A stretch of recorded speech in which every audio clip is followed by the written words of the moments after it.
Simple RC circuit. The capacitor is a 1 microfarad. The resistor is a 2 times 10 to the 6th ohm, so it's a 2 mega ohm. And the battery that is connected is a 10 volt battery. At an instant, 10 seconds after the switch is closed, calculate A, the charge on the capacitor. Okay. Calculate what the charge is on the capacitor, and B, what is the current that is in the resistance. Okay, so we are charging the capacitor in this one, so which means my QT is going to be Q max.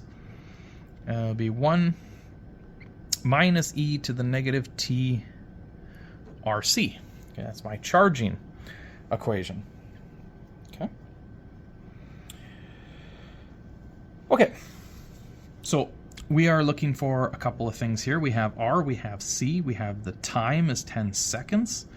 I need to solve for Q max, right? So remember that C is equal to Q over V, which means Q max would be the capacitance times the voltage. Okay, so we can see what that is. Charge on the capacitor, that's what we're looking for at 10 seconds. So I'm going to leave QT alone. For Q max, I want to take 1 microfarad, so 1 times 10 to the negative 6th, times the voltage, 10 volts. Okay, and that just gives me a 1 times 10 to the negative 5 for Q max.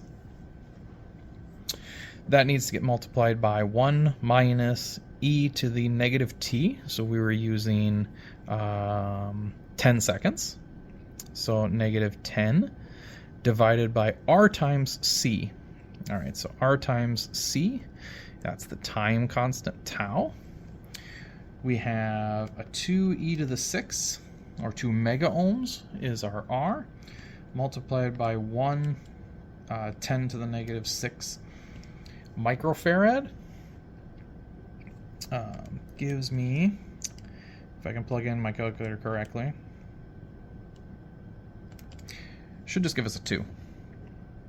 Okay, so the time constant is 2 seconds, so we put a 2 down here, and then we just calculate that out. We have a 1, 10 to the negative 5.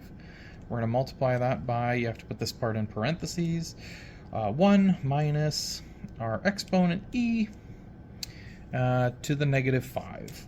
Okay, because the negative 10 divided by 2 just gives you a negative 5, end brackets, and our QT is going to be 9.93 times 10 to the negative 6th, or simply rounding that up, 10 microcoulombs of charge times 10 to the negative 6. So 10 microcoulombs of charge. And that's where we get part A.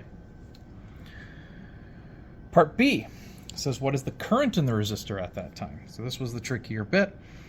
If you wanted to figure out I, current, as a function of time on a charging capacitor, you need to look at the maximum current, which, remember, we have V is equal to IR.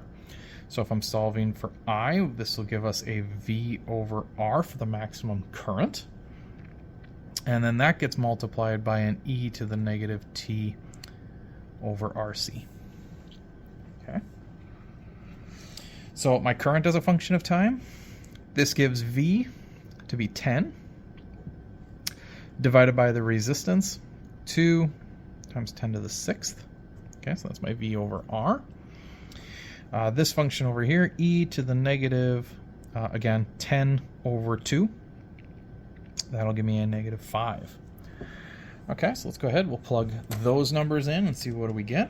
We'll have 10 divided by this very large number. Okay, and then we multiply that by an exponent of negative 5.